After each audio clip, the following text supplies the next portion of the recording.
الحمد لله وكفى وسلام على عباده الذين اصطفى أما بعد فأعوذ بالله من الشيطان الرجيم بسم الله الرحمن الرحيم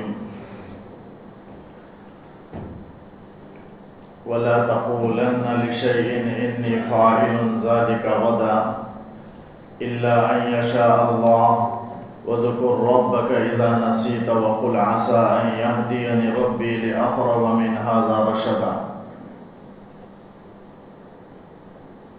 سورہ کہف کے چوتھے رکوع کی آیت ہے۔ اس سے پہلے اصحاب کہف کا تذکرہ چل رہا تھا۔ اصحاب کہف کے غار میں سوئے رہنے کی مدت اور ان کی تعداد اور ان کے کتے کا معاملہ، ساری باتیں پیچھے گزر چکی۔ اس آیت میں اللہ تعالیٰ نبی کریم صلی اللہ علیہ وسلم کو ایک تاکید فرمایا ہے۔ مکے کے کفار نے حضور نبی کریم صلی اللہ علیہ وسلم کی خدمت میں 3 سوالات پیش کیے۔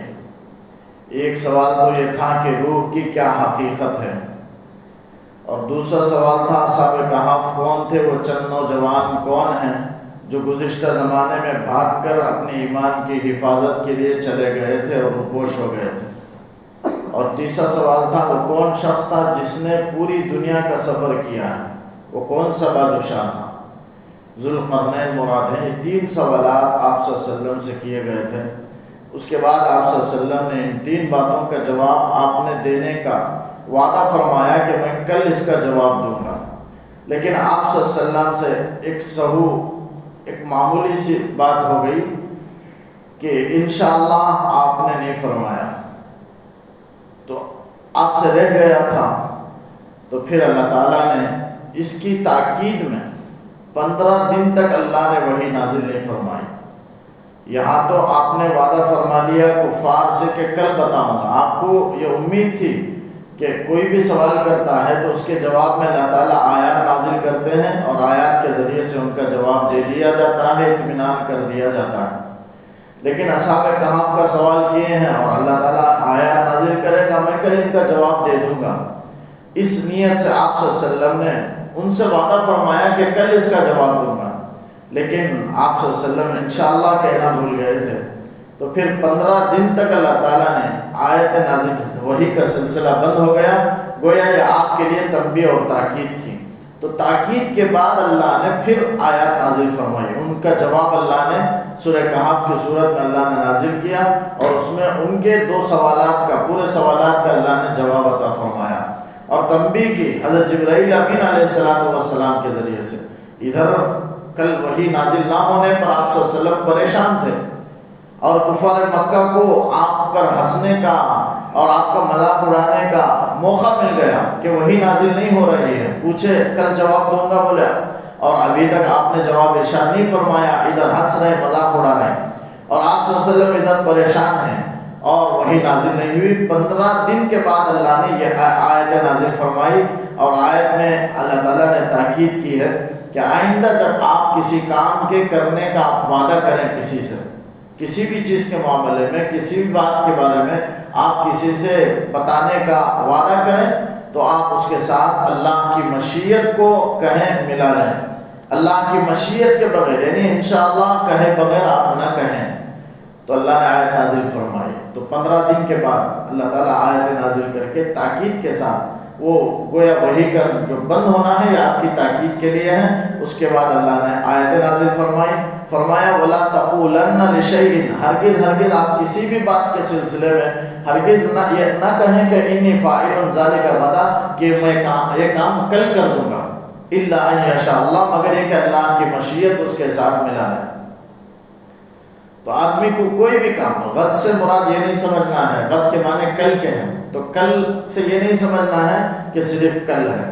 پرسوں کے لیے اگر کوئی کام کا وعدہ کرے تو اس میں انشاءاللہ کہنے کی ضرورت نہیں ہے، ایسا نہیں ہے، بلکہ غد سے مراد آئندہ ہے۔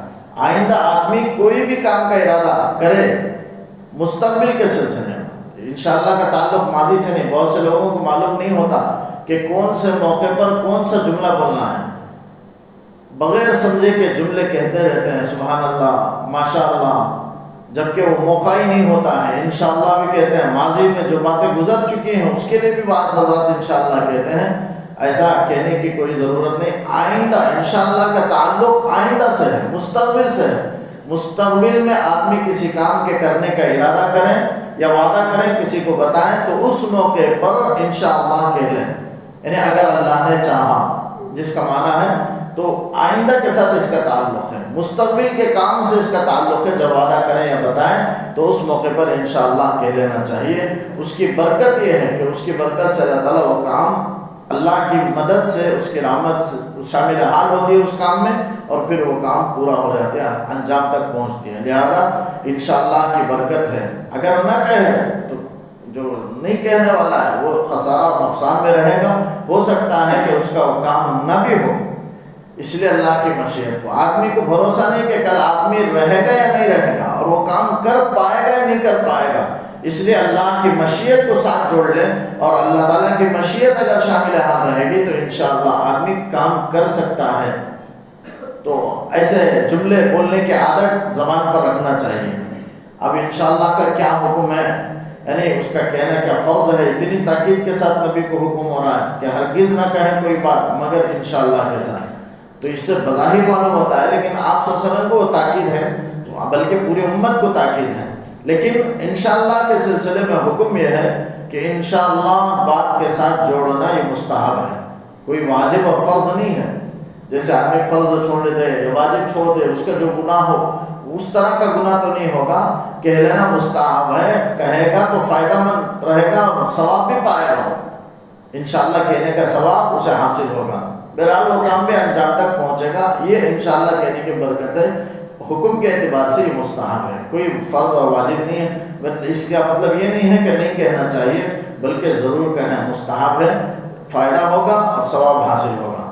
تو اس طرح کے جملے جیسے ہم اردو میں بولتے ہیں لیکن عربی میں بولنے کی عادت ڈالیں، اس پر ثواب بھی مرتب ہوگا، ثواب بھی حاصل ہوگا۔ اردو میں کتنے انگلش میں کیا کیا جملے بولتے ہیں، ویری گڈ کا استعمال کرتے ہیں، واگاڈ، کوئی عجیب چیز دیکھے تو بالکل خدا کا نام ان کے زبان سے اگلی زبان میں نکلتا ہے۔ ایسے چند بہت سارے الفاظ ہیں، اس کے بجائے انشاءاللہ کہنے کی، ماشاءاللہ کہنے کی، سبحان اللہ، کوئی چیز اچھی پسند آئی اسے دیکھ کر کے سبحان اللہ کہے، اس کی تعریف کرتے ہوئے سبحان اللہ کہیں، یا کوئی چیز آدمی دیکھا پسندیدہ چیز ہے، وہ چیز اسے پسند آ گئی تو ماشاءاللہ کہیں۔ یہ سب حدیث میں آتا ہے، اگر کوئی آدمی کو کوئی چیز پسند آ جائے، اس پر وہ چیز اچھی لگے تو اگر ماشاءاللہ کہہ لے تو نظر بد سے اس کی حفاظت ہو جائے گی، اللہ تعالیٰ اس چیز کے اندر شر سے اللہ بچا لیں گے۔ جیسے کوئی آدمی، خود باپ بھی اپنے بیٹے کو کبھی خوبصورت دیکھے اور بیٹا خوبصورت معلوم ہو تو باپ ماشاءاللہ کہہ لے تو اس پر نظر نہیں لگے گی، نظر بد سے وہ بچہ محفوظ ہو جائے گا۔ تو لہذا والدین کو بھی جب بچہ سنوارنے کے بعد خوبصورت لگے تو اس موقع پر بھی حکم ہے کہ ماشاءاللہ کہہ لے۔ ماشاءاللہ کہنے کی وجہ سے نظر بد سے حفاظت ہو جاتی ہے، بری نظر سے بچ جاتے ہیں۔ تو ایسے موقع پر عادت، کوئی نامناسب زبان سے بات نکال لیے تو الحیاذ باللہ، معاذ اللہ، اس طرح کے الفاظ، تو الا یشاء اللہ، تو اللہ کی مشیت کے ساتھ کہیں، وَاذْكُرْ رَبَّكَ إِذَا نَسِيتَ۔ اور اس حصے میں، اس جز میں اللہ تعالیٰ نے اس کلمے میں ایک حکم دیا، اگر کوئی انشاءاللہ کہنا بھول جائے، یعنی بر وقت اسے یاد نہ آئے انشاءاللہ کہنا، تو کیا کرے، جب بھی آتا ہے، اس بر وقت یاد نہیں آیا، دوسرے موقع پر تھوڑی دیر کے بعد یا کل دوسرے دن یاد آیا تو اس موقع پر بھی اگر کوئی اللہ کو یاد کر لے، انشاءاللہ کہہ لے، تو تب بھی وہ ثواب حاصل ہو جائے گا اور بر وقت کہنے کے حکم میں ہو جائے گا۔ اسی کو اللہ تعالیٰ نے فرمایا وَاذْكُرْ رَبَّكَ، یا نبی اگر آپ کسی موقع پر اپنے رب کو بھول جائیں، اذا نسیتا، جب آپ بھول جائیں تو وَاذْكُرْ رَبَّكَ، تو جب بھی یاد آ جائے اپنے رب کو یاد کر لیا کیجیے انشاءاللہ کہہ کر کے۔ وَقُلْ عَسَىٰ أَن يَهْدِيَنِ رَبِّي لِأَقْرَبَ مِنْ هَٰذَا رَشَدًا، اور آپ کہہ دیجئے کہ امید ہے کہ میرا رب اس سے بھی بہتر راہ کی طرف میری رہنمائی کرے گا، اس سے بھی بہتر دلیل میری نبوت پر اللہ عطا فرمائے گا، بہتر طریقے کی طرف اللہ میرا رہنمائی کرے گا۔ یعنی کفار مکہ نے سوال کیا آپ صلی اللہ علیہ وسلم سے اصحاب کہف کے بارے میں، اللہ تعالیٰ نے اصحاب کہف کے بارے میں بتا دیا اور حضور نبی کریم صلی اللہ علیہ وسلم نے کفار کو بتا دیا، اور اس کی وجہ سے وحی کے ذریعے سے معلوم ہوا، بتا دیے، اطمینان ہو گیا۔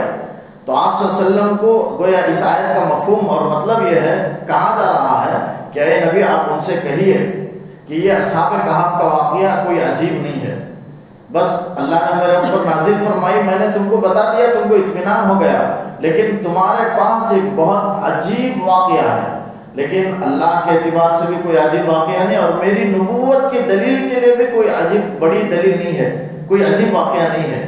اس سے بڑے بڑے عجیب واقعات، بڑے بڑے دلائل میری نبوت پر موجود ہیں، لیکن آپ یہ جو اصحاب کہف کا واقعہ ہے، کوئی تاریخی علم رکھنے والا بھی مطالعے کے ذریعے سے یہ پورے واقعات کو بیان کر سکتا ہے، لیکن میں جو بیان کیا ہوں اس سے بھی تمہیں اطمینان حاصل ہو گیا ہے، لیکن یہ کوئی بڑی دلیل نہیں ہے، بلکہ میری نبوت کی اس سے بڑی بڑی دلیل کی طرف اللہ میری رہنمائی کرے گا۔ عسیٰ ان یہدینی ربی، میرا رب مجھے قریب ہدایت کرے گا، لأقرب من ھذا رشدا، اس سے زیادہ واضح تر، اس سے بھی زیادہ قریب نبوت کی دلیل میں، اس سے بھی بڑی دلیل اللہ رہنمائی کرے گا میری۔ یعنی مطلب ہے کہ یہ اصحاب کہف کے واقعے سے بڑھ کر بڑی بڑی دلیلیں، بڑے بڑے معجزات آپ صلی اللہ علیہ وسلم کے موجود ہیں، جیسے مثال کے طور پر قرآن مجید ہے، سب سے بڑی دلیل آپ صلی اللہ علیہ وسلم کی نبوت کی قرآن، اس سے بڑی کوئی دلیل نہیں ہے۔ سب سے بڑا معجزہ آپ صلی اللہ علیہ وسلم کا قرآن مجید ہے، اتنا مقدس کلام، ہر طرح کی کمزوریوں سے، ہر طرح کے نقائص سے، ہر طرح کے غلطیوں سے پاک کتاب اللہ نے جو انسانی ہدایت کے لیے اللہ نے اتاری ہے، اس سے بڑی کوئی دلیل ہے، اس کی ایک ایک آیت معجزہ ہے۔ اسی لیے وہ عرب حضرات کو یہ چیلنج تھا کہ اگر تم کو اللہ کے کلام ہونے میں شک ہے تو اس جیسے، پہلے اللہ نے کہا شروع میں کہا کہ اس جیسے کلام کو لے کر کے آؤ، قُلْ لَئِنِ اجْتَمَعَتِ الْإِنسُ وَالْجِنُّ عَلَىٰ أَن يَأْتُوا بِمِثْلِ هَٰذَا الْقُرْآنِ، یعنی اس قرآن جیسا کلام لے کر کے آؤ، اور سارے جنات و انسان مل جاؤ اور آپس میں مدد کرو، ایک دوسرے کا تعاون کرو، تعاون کر کے اس جیسا کلام پیش کرو۔ یہ پہلا اللہ کا چیلنج تھا۔ اس کے بعد پھر اللہ نے کم کیا، فرمایا 10 سورت لے کر آؤ، قُلْ فَأْتُوا بِعَشْرِ سُوَرٍ مِثْلِهِ، اس جیسی 10 سورتیں قرآن جیسی پیش کرو، کوئی پیش نہیں کر سکا۔ قیامت تک یہ چیلنج ہے، ایسی کتاب کوئی فصاحت و بلاغت میں، ادب میں، احکامات میں، تعبیرات میں کوئی پیش نہیں کر سکتا۔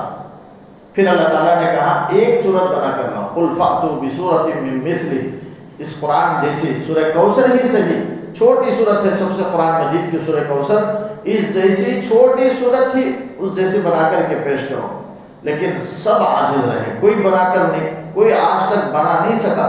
تو معلوم ہوا قرآن مجید آپ کی نبوت کی سب سے بڑی دلیل ہے۔ تو اللہ تعالیٰ نے اس سے اور اصحاب کہف کا واقعہ بلکہ آدم علیہ السلام سے لے کر قیامت تک کے جو ہونے والے واقعات ہیں، پیشین گوئیاں پچھلے بھی اور آئندہ کے بھی، اللہ تعالیٰ نے اپنے نبی کو وحی کے ذریعے سے بتا دیا، آپ صلی اللہ علیہ وسلم نے پیشین گوئی فرمائی۔ یہ سب کیا ہیں؟ یہ سب وحی کے ذریعے سے آپ صلی اللہ علیہ وسلم کو اللہ تعالیٰ نے دیا، اور یہ سب اصحاب کہف کے واقعے سے زیادہ عجیب ہیں۔ تو اسی کو کہا کہ عسیٰ ربی ان یہدینی ربی لأقرب من ھذا رشدا۔ اس کے بعد فرمایا وَلَبِثُوا فِي كَهْفِهِمْ 300 سِنِينَ وَازْدَادُوا 9، وہ اپنے غار کے اندر ٹھہرے رہے 300 سال، وَازْدَادُوا 9، اور مزید 9 سال، اور زائد 9 سال۔ ایسا نہیں فرمایا 309 سال نہیں فرمایا، بلکہ 300 سال فرمایا اور مزید 9 سال فرمایا۔ اس طرح تعبیر، انداز کلام اللہ نے کیوں اختیار فرمایا؟ مفسرین نے لکھا ہے کہ وہ یہود و نصارہ کے اہل کتاب کے اعتبار سے اللہ نے بیان کیا تھا کہ 300 سال اصحاب کہف کو سلائے رکھا، اور قرآن عرب میں نازل ہوا، اور عرب حضرات کے نزدیک اللہ نے یہ بیان فرمایا کہ 309 سال اور مزید 9 سال۔ مزید اس لیے اسے 9 کو الگ اس لیے کیا تاکہ وہ توریت و انجیل کا جو بیان ہے 300 سال اس کے مطابق ہو جائے، غلط نہ ہو، اس کا جو بیان ہے وہی بیان ہے 300 سال۔ لیکن فرق یہ ہے، مزید 9 سال اس لیے لایا کہ اہل کتاب کے پاس شمسی تاریخ کا رواج تھا، یعنی انگریزی تاریخ کو وہ اپناتے تھے، اس کا رواج تھا. اور اہل اسلام کے لیے اللہ نے قمری حساب کو پسند فرمایا. ہمارے لیے ہر حکم میں آدمی کے بالغ ہونے میں، سال کا نصاب زکوٰۃ کے لیے جو سال کا نصاب کرے آدمی قمری حساب سے حساب کرے گا، شمسی حساب سے نہیں. آدمی کی بلوغت کا اعتبار بھی قمری اعتبار سے ہے. ہر حکم کو اللہ نے، ہر حکم کے لیے قمری حساب کو اللہ نے پسند فرمایا. تو جتنے احکامات ہیں شریعت میں وہ سب قمری حساب سے متعلق ہیں. اہل اسلام کے لیے اللہ نے قمری حساب کو، لیکن اہل کتاب کے لیے اللہ نے شمسی حساب کو پسند فرمایا، اور اس کا رواج ان کے اہل کتاب کے پاس تھا. اور اس اعتبار سے وہ 3 سال ہوتے ہیں، اور قمری اعتبار سے 309 سال ہوتے ہیں. تو یہ جو فرمایا 309 سال قمری حساب سے ہے، اور 300 جو فرمایا وہ شمسی حساب سے ہے، اور دونوں صحیح ہیں. اس لیے کہ سال میں جو انگریزی دن ہوتے ہیں وہ 365 دن ہوتے ہیں، اور پاؤ دن ہوتے ہیں. اور پاؤ دن کو نہیں ملایا جاتا. 4 سال میں ایک دن، ایک پاؤ کو 4 پاؤ ملا کر ایک دن کر دیا جاتا ہے. اسی لیے 4 سال میں، ایک سال میں 4 سال کے اندر ایک مرتبہ فروری 29 کا ہوتا ہے، بقیہ 3 سال 28 کا ہوتا ہے. کیوں؟ اس لیے کہ سورج کے چلنے کا جو مدار ہے، ایک نقطے سے شروع ہو کر دوسرے نقطے تک پہنچنے تک مکمل 1 سال ہوتا ہے. اس کی مدت ہے چلنے کی، رفتار کی. تو اب اس کے لیے جو ایک رفتار ہے 365 دن اور پاؤ دن ہوتا ہے، اور وہ پاؤ دن کا حساب نہیں کیا جاتا. 4 سال میں ایک بار اسے فروری کو 29 کر دیا جاتا ہے. اب 365 دن ہے، لیکن قمری حساب سے 355 دن ہوتے ہیں. تو سال میں 10 دن کم ہوتے جاتے ہیں، یعنی شمسی اور قمری میں 10 دن کا فرق ہوتا ہے سال میں. اس طریقے سے دیکھا جائے تو 100 سال کے اندر تقریباً 1 سال کا فرق ہو جاتا ہے. 36 سال میں، ہر 36 سال میں 1 سال کا فرق ہوتا ہے. 36 سال حساب کرتے جائیں تو صدی کے حساب سے تو 300 صدی میں 9 سال ہوئے. 36 سال میں 100 سال کا فاصلہ ہوا تو 100 سال میں 3 سال کا فاصلہ ہوتا ہے. شمسی اور قمری تاریخ میں، کیلنڈر میں 3 سال کا فرق ہو جاتا ہے ایک صدی میں. تو 300 سال میں 3 صدی ہوئے، 3 صدی میں 3 9 ہوئے، تو گویا 9 سال زائد ہو گئے. لیکن کسر کو چھوڑ دیا گیا. کسر بڑی گنتیوں میں کسر کا اعتبار نہیں کیا جاتا، اور بھی کچھ ایام ہوتے ہیں لیکن اس کا حساب نہیں کیا جاتا. یہاں کسر کو چھوڑ دیا گیا ہے، اور اس کا اعتبار بھی نہیں ہوتا بڑے حسابات میں. تو اس طرح 9 سال زائد ہو گئے. تو اسی کو اللہ تعالیٰ نے فرمایا. تو گویا دونوں حساب برابر ہیں، یعنی 300 بھی غلط نہیں ہے، 309 سال بھی، بلکہ دونوں برابر ہیں. یہاں جو بیان کیا گیا قمری حساب سے، اور وہاں جو بیان کیا گیا شمسی حساب سے. وَلَبِثُوا فِي كَهْفِهِمْ، اپنے غار کے اندر وہ ٹھہرے رہے، وہ نوجوان جو اپنے دین کی حفاظت کے لیے روپوش ہو گئے تھے. 300 سنین، 300 سال، وَازْدَادُوا 9 اور مزید 9 سال. قُلِ اللَّهُ أَعْلَمُ بِمَا لَبِثُوا، اے نبی آپ فرما دیجئے کہ اللہ بہتر جانتا ہے ان کے ٹھہرے رہنے کی مدت کو. یعنی ان کے ٹھہرے، آپس میں اختلاف کر رہے ہیں کہ کتنے ایام وہ ٹھہرے رہے، کتنی مدت تک ٹھہرے رہے. اللہ تعالیٰ کہتا ہے کہ ان کے ٹھہرے رہنے کی مدت آپ فرما دیجئے کہ اللہ ہی بہتر جانتا ہے. تو یہ چیزیں، کتنے نوجوان کتنے تھے اور کتنی مدت ٹھہرے رہے، یہ سب غیر ضروری باتیں قرآن نے بیان نہیں کیا. اور ایسی باتوں میں، جیسے کل میں نے ایک اصول بھی بیان کیا تھا، ابہموا ما ابہمہ اللہ، یعنی پوشیدہ رکھو، مبہم رکھو ان باتوں کو جن کو اللہ نے مبہم رکھا ہے. تو یہ باتیں اللہ نے مبہم رکھی ہیں، لہذا اس میں زیادہ آدمی بحث میں نہ پڑے، بلکہ سرسری بحث کر کے جتنے اصحاب کہف کے واقعے کو، جتنی باتوں کو قرآن نے بیان کیا، اسی پر اکتفا کیا جائے، اسی پر قناعت کی جائے. مزید باتیں معلوم کرنے کی کوشش نہ کی جائے، اس لیے کہ اس سے فضول بحث ہے وہ، اور فضول آدمی تضیع اوقات ہے، آدمی کے اوقات کو، وقت کو ضائع کرنا ہے، اور دوسرے سے الجھنے سے کبھی باہم تلخیاں بھی پیدا ہو سکتی ہیں. اس لیے سرسری بحث اس میں کافی ہے. لہو غیب السماوات والارض، اسی کے پاس آسمان و زمین کی پوشیدہ باتیں ہیں. ابصر بہ واسمع، کیا ہی اچھا دیکھنے والا ہے، واسمع، اور کیا ہی اچھا سننے والا ہے. یہ عربی گرامر میں ایسے صیغے کو صیغہ تعجب کہتے ہیں. اسمع بہ ایک وزن ہے افعل بہ، وہ صیغہ ہے، اسے صیغہ تعجب کہا جاتا ہے. تو یہ افعال تعجب میں ہے، فعل تعجب میں ہے گرامر کے اعتبار سے. ابصر بہ واسمع، یعنی کیا ہی اللہ بہتر دیکھنے والا، کیا ہی بہتر، یعنی اللہ کے سمع و بصر سے کوئی چیز پوشیدہ نہیں ہے. دنیا کے اندر، آسمانوں میں بھی، زمینوں کے اندر، اور دونوں کے درمیان میں کوئی چیز اللہ سے، ہر چیز کو اللہ دیکھ بھی رہا ہے، ہر چیز کو اللہ سن بھی رہا ہے. ایسا کوئی چیز نہیں ہے کہ اللہ اسے نہ دیکھ رہا ہو نہ سن رہا ہو. ساتوں زمین کے نیچے، کوئی بھی زمین کے نیچے کوئی کالی چونٹی تاریکی میں چل رہی ہو تو اس کی آہٹ کو بھی اللہ سن رہا ہے، اور اس کالی چونٹی کو کالی تاریک رات میں اللہ تعالیٰ اسے دیکھنے پر قادر ہے. کوئی چیز اس سے، تو اب سے بھی واسمے سے یہی مطلب ہے کہ اس کے سمع و بصر سے، اس کے سننے اور دیکھنے سے کوئی چیز پوشیدہ نہیں ہے. ما لہم من دونہ من ولی، ان کے لیے اللہ کے علاوہ کوئی مددگار نہیں ہے. ان کے لیے سے مراد زمین میں رہنے والے، آسمان میں رہنے والے، جتنے بھی اللہ کی مخلوقات ہیں، آسمان و زمین والے، اور اس کے جتنے بھی اللہ کے بندے ہیں، جتنے بھی اللہ کی مخلوقات ہیں، سب کے لیے اللہ کے علاوہ کوئی ولی مددگار نہیں ہے. وَلَا يُشْرِكُ فِي حُكْمِهِ أَحَدًا، اور اللہ تعالیٰ اپنے حکم میں کسی کو شریک بھی نہیں کرتا. یعنی ایسا نہیں ہے کہ اللہ تعالیٰ اپنا حکم دے رہا ہے، ساتھ میں اس کا کوئی مشیر ہے، اس کا کوئی ساتھ دینے والا ہے، اور اس کی ہدایت، اللہ تعالیٰ کو ہدایت دے رہا ہے، اشارہ کر رہا ہے. ایسا نعوذ باللہ کوئی نہیں ہے.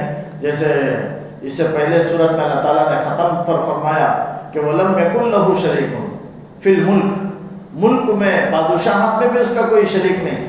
اور ایک موقع پر سورہ یوسف میں فرمایا اِنِ الْحُكْمُ إِلَّا لِلَّهِ، حکم تو صرف اللہ کا ہے اس دنیا کے اندر، اللہ کے علاوہ کسی کا حکم نہیں چلتا اور کسی کا حکم نہیں ہے.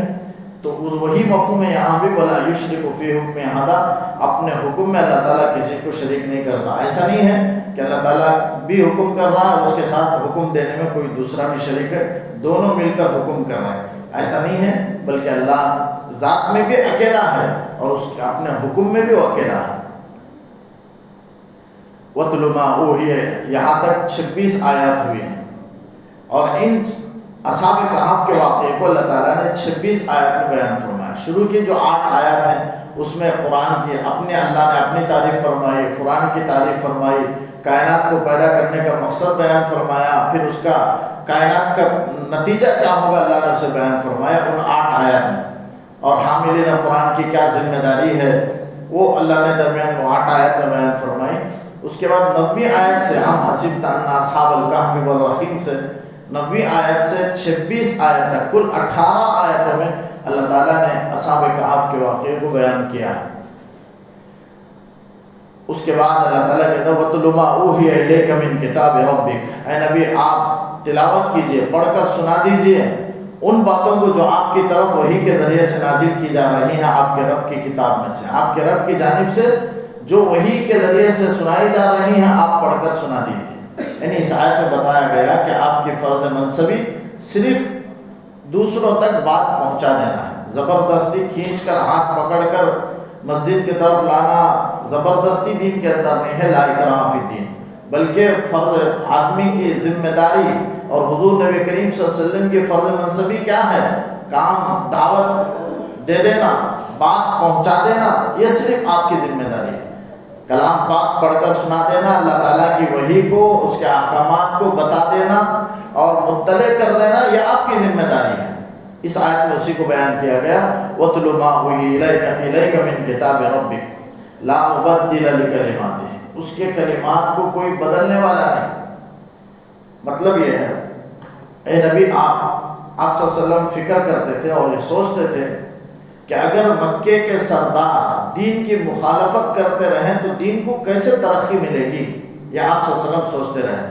تو اس آیت میں اللہ تعالیٰ نے بتایا کہ اے نبی آپ ہرگز اس کی فکر نہ کریں کہ کفار، یہ رؤساء، یہ قریش، یہ مکے کے سردار اگر ایمان نہ لائیں گے تو دین میں ترقی نہیں ہوگی.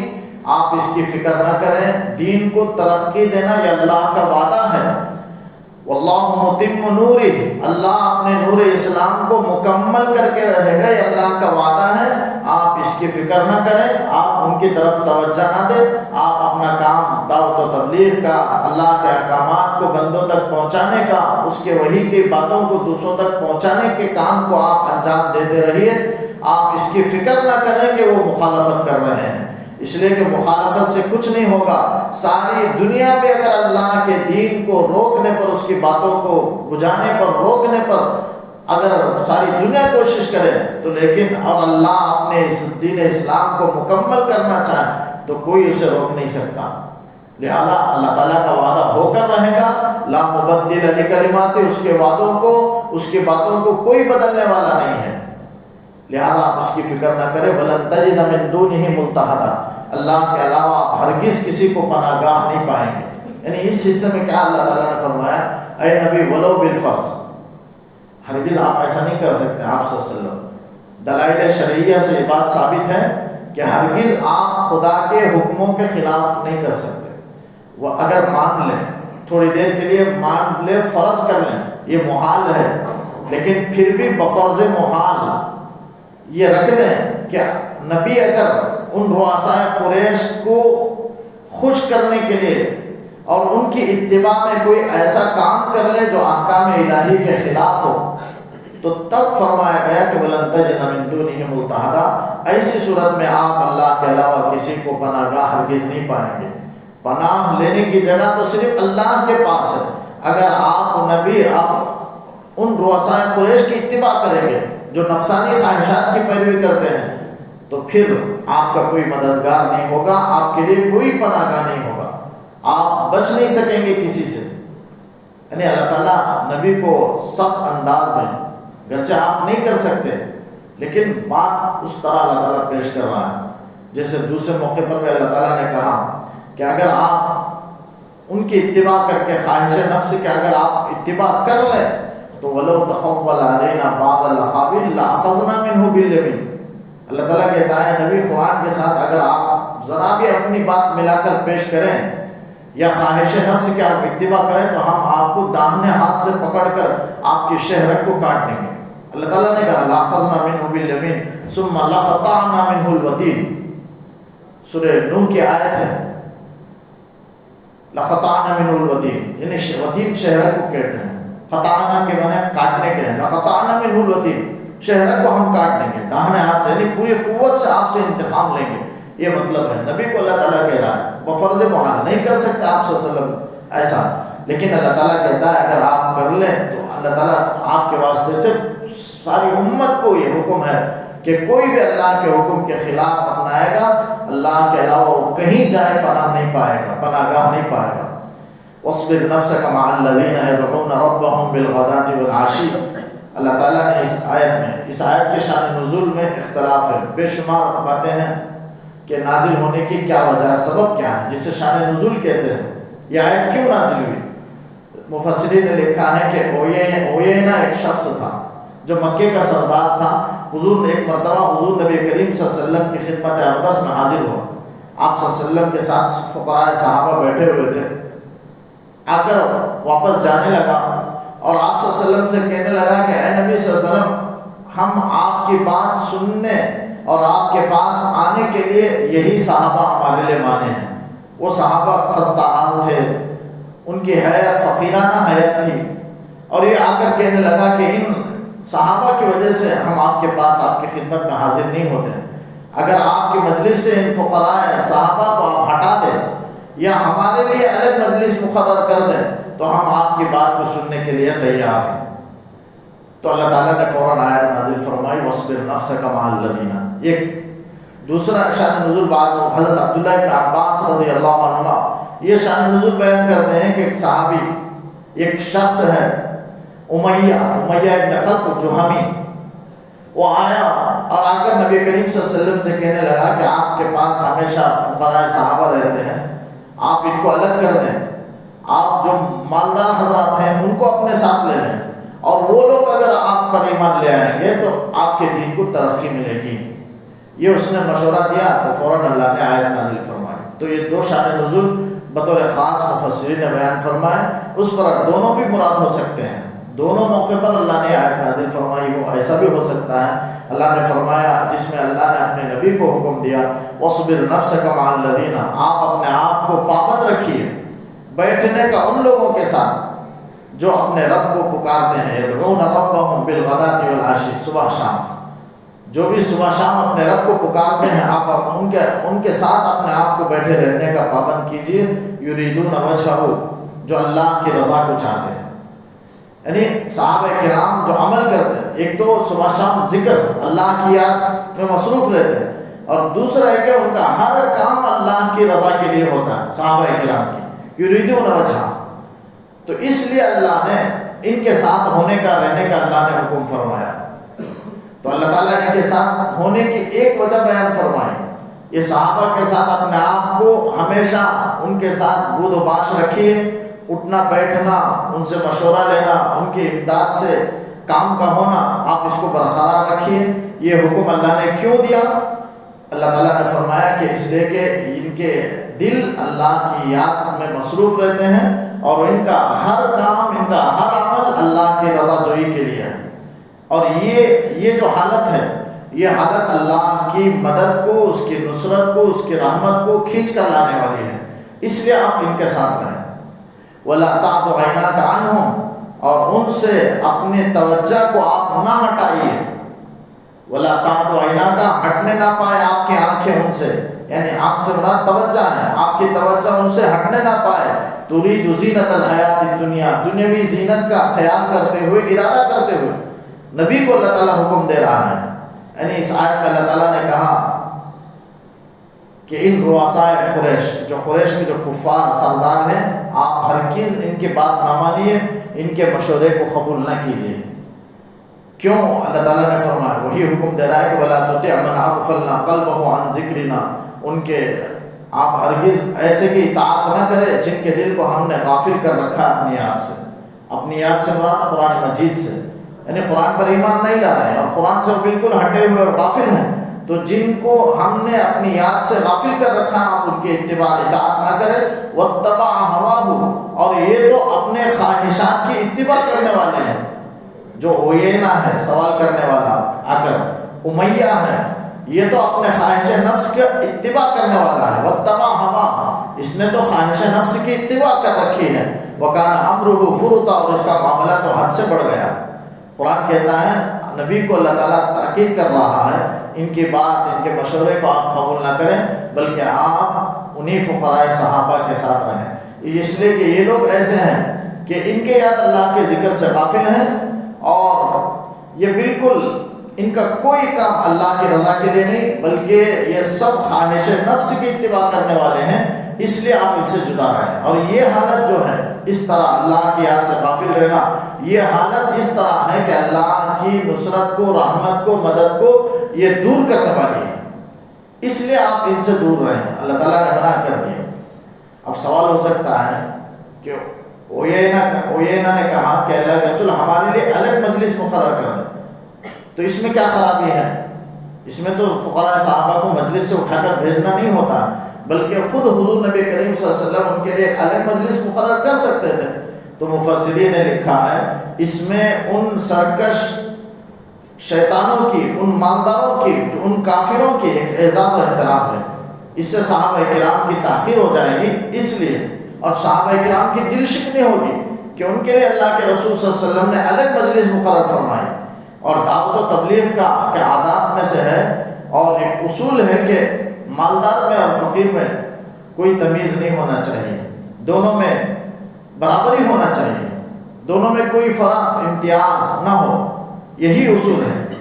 تو اسی کو یہاں مد نظر رکھتے ہوئے حضور نبی کریم صلی اللہ علیہ وسلم نے ان کے لیے الگ مجلس مقرر نہیں فرمائی، اور اللہ کا حکم بھی رہا کہ آپ انہی فقراء صحابہ کے ساتھ رہیں.